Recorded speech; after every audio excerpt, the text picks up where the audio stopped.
Assalamualaikum warahmatullahi wabarakatuh. Perkenalkan nama saya Bambang ya Pramesta.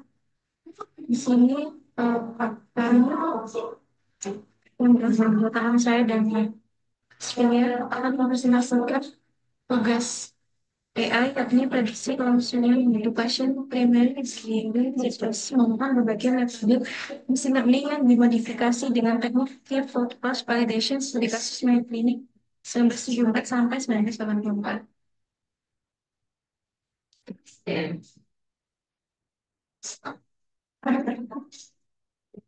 Jadi ini misalnya alatnya ada pengawalan, filteran, simpan deskripsi dapat sisi. Ini dapat sesi dapat. Ini yang pertama pendahuluan primary biliary merupakan penyakit autoimun kronis yang merusak saluran hati yang dapat berujung pada sirosis hati dan gagal hati dan lebih sering menyerang wanita. Oleh karena itu, ini membutuhkan tantangan bagi dokter dalam pengobatan dan penentuan waktu transplantasi. Oleh karena itu, prediksi langsung hidup pasien medis sangat penting untuk mendukung keputusan medis, termasuk pemilihan pasien untuk transplantasi hati. Nah, studi ini menggunakan data set historis dari Mayo Clinic mencakup 312 pasien, lalu antara tahun 1974 sampai 1984 dan memiliki berbagai variabel yang digunakan seperti usia, bilirubin serum, albumin serum, waktu protomin, dan tingkat edema. Dulunya, yakni menggunakan metode cost proportional Harvard untuk memprediksi kelangsungan hidup pasien. Namun dengan kemajuan teknologi machine learning, model prediksi yang lebih adaptif dapat dikembangkan seperti logistic regression, SVM, Gaussian Bayes, Decasic, dan random forest. Ini metode yang digunakan yakni logistic regression, supervisor classification, Gaussian bias, decision tree, dan random forest. Lalu kita menggunakan teknik K-fold cross validation. Teknik ini penting untuk meningkatkan validitas dari prediksi suatu model. Jadi dapat membagi data menjadi beberapa subset dan melakukan pelatihan secara pengujian secara bergantian setiap subset. Hal ini memastikan prediksi dapat diterapkan pada populasi pasien yang lebih luas.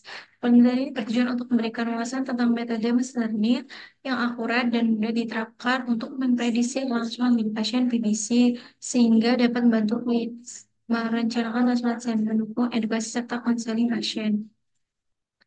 Ya, ini tujuan penelitian yang digunakan yakni mengidentifikasi metode machine learning paling akurat dan efektif seperti logistic regression, SVM, Gaussian basic Street, dan random forest dalam memprediksi kelangsungan hidup pasien, lalu mengevaluasi keandalan dan kestabilan setiap model prediktif dengan teknik K-fold cross validation untuk memastikan prediksi yang akurat dan mengurangi risiko overfitting, sehingga model dapat digunakan secara luas pada pasien PBC. Jadi berikut merupakan manfaatnya. Batasan penelitian yang hanya menggunakan dataset dari Mayo Clinic, lalu penelitian hanya berfokus pada penggunaan variabel basis yang murah seperti usia, lelah serum, konsentrasi albumin serum, poprotomi, dan tingkat keparahan edema. Lalu penelitian ini hanya akan mengidentifikasi dan mengevaluasi 6 metode mesin yang logistic regression, SVM, Gaussian bias, decision tree, dan random forest. Lalu pengujian dan validasi model prediktif hanya dilakukan menggunakan teknik K-fold validation. Lalu model yang dikembangkan dalam pasien diharapkan dapat diterapkan pada pasien PBC. Lalu walaupun penelitian ini bertujuan untuk memberikan panduan bagi tenaga medis dan penerapan model preventif dalam praktik klinis akan bergantung pada konteks masing-masing fasilitas kesehatan dan kebijakan yang berlaku. Ini merupakan deskripsi dataset, yakni ada uh, datasnya ada ID, ada ND, ada status pasien seperti CL sama dia meninggal. C atau selamat. CL itu selamat karena telah transplantasi hati. D itu tidak selamat atau meninggal. Ada drug, obat, ada age, associates, hepatomegaly, spider, edema, dan lain sebagainya. Dataset ini diambil dari website Kaggle dan telah dipublikasi dalam jurnal Dixon dan kawan-kawan yang berjudul Prognosis in Primary Biliary Model for Decision Making, Hepatology 10 American Associates for the Study of Liver Disease. Ini diagram aliran yang digunakan yakni start, data preparation, data collection, feature engineering, data splitting, pembuatan model AI, training model, prediction, model performance assessment. Jika valid, maka kita dilanjutkan deploy model. Jika tidak valid, maka kita train model. Lalu perbedaan machine learning dari tugas project model. Berarti kalau tugas project ini fokusnya menguji dan memvalidasi berbagai metode machine learning. Nah, yang di jurnal itu hanya mengembangkan model matematis menggunakan metode Cox regression. Lalu menggunakan tugas mereka menggunakan default cross validation. Kalau yang di jurnal menggunakan metode Cox regression. Lalu algoritma yang digunakan kita menggunakan algoritma logistic regression, SVM, Gaussian bias, Dickinson tree, dan random forest. Lalu yang di jurnal itu hanya fokus ke metode observation. Lalu tugas mereka yang validasi model menggunakan Q-fold. Yang di jurnal hanya memastikan model yang dikembangkan akan melalui validasi silang pada data input. Metode machine learning yang digunakan yakni regression regression, supervised machine, Bayesian bias, Dickinson tree, dan random forest. Setiap metode dipilih untuk beragam variasi dan mungkin program untuk mengevaluasi kinerja berbagai algoritma pada data set yang tersedia dengan menggunakan model yang beragam. Dalam program untuk mengidentifikasi pola yang lebih tepat dan menyajikan hasil yang lebih akurat. Program melakukan teknik validasi dengan bagi data menjadi 10 bagian. Di sini kami menggunakan K-nya 10. Lalu pendekatan ini bertujuan untuk meningkatkan akurasi prediksi serta menghasilkan model yang lebih konsisten, andal, dan kombinasi antara penerapan berbagai algoritma dengan keyword consolidation dengan kemudahan dalam memproses hasil analisis yang lebih cepat. Ini merupakan algoritma pembahasan algoritma dari setiap pesanan yang digunakan. Selanjutnya untuk data preparation bisa dijelaskan oleh Mbak Asria. Oke. Eh, Seperti yang terlihat di sini digunakan beberapa pustaka seperti ada Pandas, NumPy, terus Matplotlib dan PyPy dan Seaborn. Kemudian setelah mengimpor pustaka yang diperlukan, selanjutnya dilakukan pembacaan dan penampilan dataset yang ditampilkan pada gambar ini, yaitu uh, dataset Kirosystem CSV. Kemudian ditampilkan dengan bentuk data frame seperti yang ditampilkan pada slide ini. Lanjut.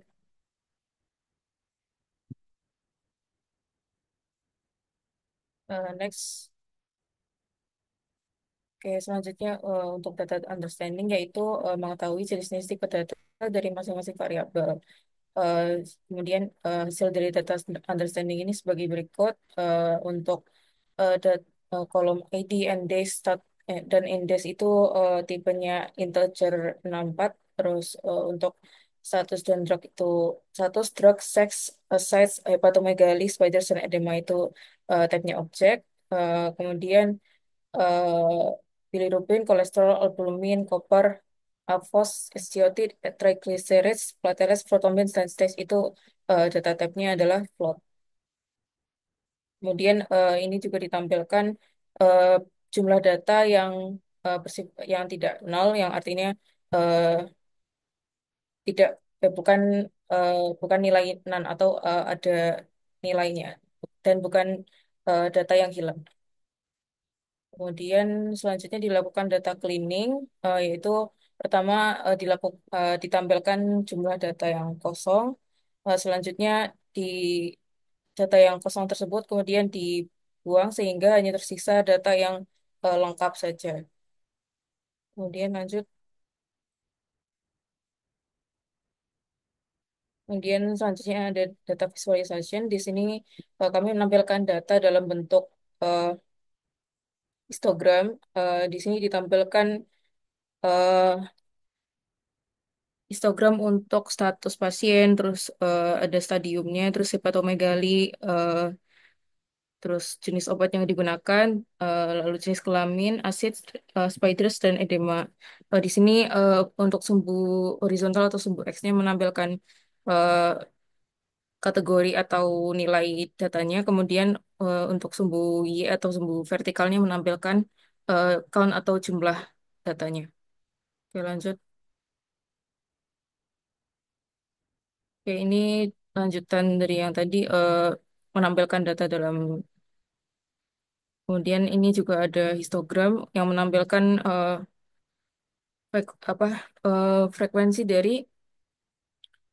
eh, jumlah tingkat kolesterol, albumin, eh, tembaga dan alfos dan bilirubin. Kemudian juga ada histogram terkait jumlah hari dan umur.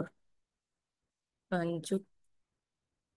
Kemudian ini lanjutan untuk histogram SGOT, histogram platelet, histogram trigliserida, dan histogram protrombin. Lanjut. Untuk ini untuk statistik deskriptifnya, eh, di sini kami menampilkan jumlah datanya untuk eh, masing-masing fitur, kemudian ada mean atau rata, ada standar deviasi, ada nilai minimal, kemudian kuartil 1, kuartil 2, dan kuartil 3-nya, kemudian nilai maksimal. Lanjut.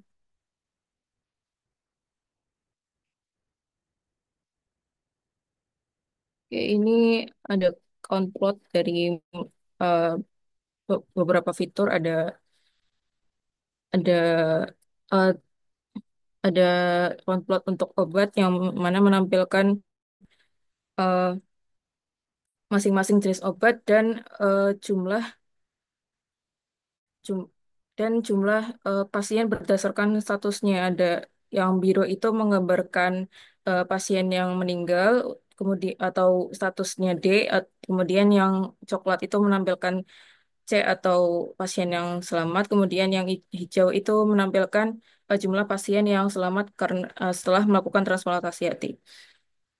Kemudian untuk visualisasinya ini untuk selanjutnya ada box plot. Ini untuk jumlah hari, eh, umur, dan jumlah bilirubin. Dan ini dibagi berdasarkan status untuk Spot berwarna merah itu untuk status D atau yang tidak selamat.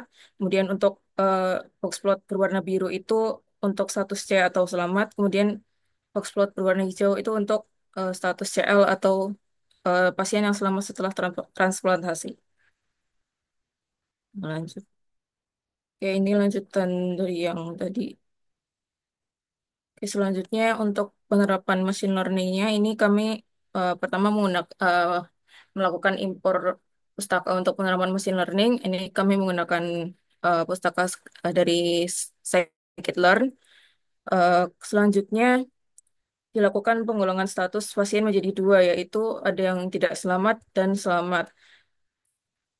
Kemudian selanjutnya mengubah kategori menjadi kode angka dengan menggunakan label encoder.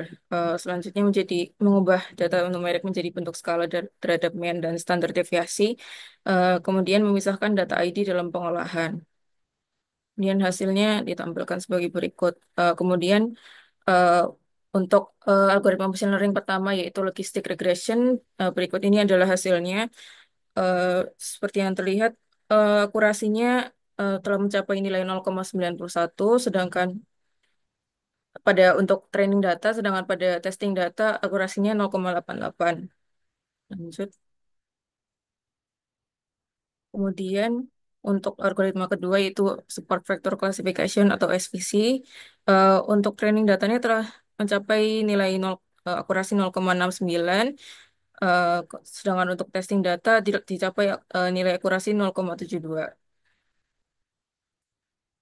Kemudian yang selanjutnya Gaussian Life Bias itu untuk eh, pada data training atau data latih telah dicapai nilai akurasi 0,81, sedangkan pada data testingnya eh, telah dicapai nilai akurasi 0,76. Kemudian untuk algoritma decision tree pada data data latih dicapai nilai akurasi sebesar 1, dan pada data uji di- diperoleh akurasi senilai 0,71.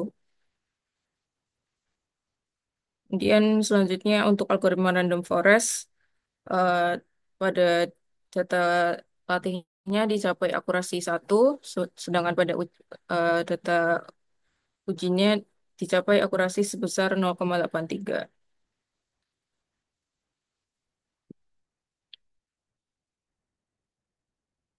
Oke, mungkin untuk selanjutnya terkait penerapan K-fold cross validation akan dijelaskan oleh teman saya, Feby Maulita. Terima kasih. Selanjutnya yakni kita menggunakan penerapan Gilbert Cross Validation untuk meningkatkan akurasi. Yang pertama, metode logistic regression setelah digunakan Gilbert, akurasi yang bertambah. Jadi akurasi maksimal menghasilkan 0,99685 atau 96% sekitar 90% daripada spesies sekitar 100%.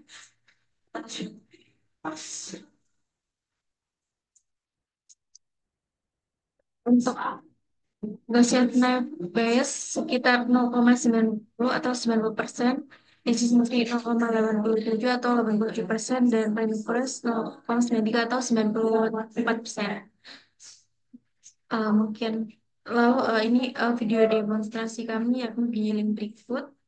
Lalu kesimpulannya, yakni yang segregation adalah model yang cukup efektif dan akurat dalam memprediksi kelangsungan hidup pasien primary biliary cirrhosis. Dengan akurasi 88,46%, model ini memiliki performa baik dalam mengklasifikasikan data secara keseluruhan. Nilai precision yang dihasilkan yakni sebesar 0,88 menunjukkan bahwa ketika model prediksi sebuah kelas, misalnya kelangsungan hidup atau kematian pasien, ada 80 dan bahwa prediksi tersebut benar. Sementara recall 0,88 mengindikasikan konsistensi dalam menemukan kasus yang benar. F1 score 0,88 memperlihatkan keseimbangan optimal antara precision dan recall yang menjadikan model ini ada dalam konteks medis yang memerlukan klasifikasi yang akurat dan seimbang.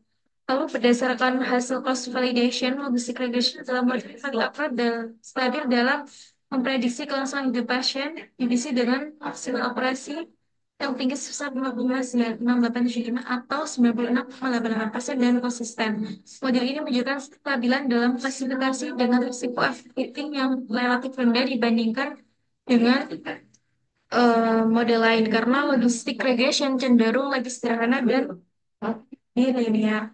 Nah, ini berikut daftar pustaka yang kami gunakan dan terima kasih dari kami. Kalau lebihnya mohon maaf. Wassalamualaikum warahmatullahi wabarakatuh.